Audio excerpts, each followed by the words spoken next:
তো গাইস এরপর আমরা খাবো টিফিন খাবার। তো এইদিকে আমি বসেছি, এই যে দিদি, এ টাকা দেখবো টিফিন খেলা যাক।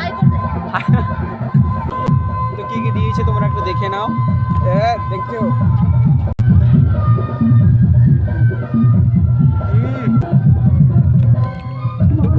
দারুণ।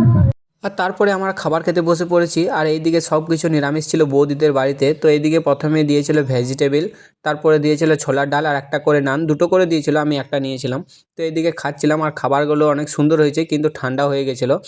আর এইদিকে অনেক নিরামিষ করেছিল রান্না, যেহেতু বৌদি নিরামিষ খাই তাই ভোজছে ও সব কিছু নিরামিষ করেছে। তারপরে দিয়েছিল বাসন্তী পোলাও, পনিরের সবজি, আর আমি পনির খাই না। তো এইদিকে একটা মটর খেয়েছিলাম, খেতে ভালোই লাগছিল। তো এদিকে আমি আর বোনও খাবার খাচ্ছিলাম। তারপরে অনেকগুলো সবজি দিয়েছিল আর এইদিকে মিষ্টিও দিয়েছিল, কিন্তু আমি মিষ্টি খাইনি। তারপরে আমি দুটো পাঁপড় চেয়ে নিয়েছিলাম। তো আজকে ছিল এইটুকুই ভিডিও। কেমন লেগেছে কমেন্টে বলবে। তোমাদের সঙ্গে দেখা হবে নেক্সট ভিডিও। চলো বাই।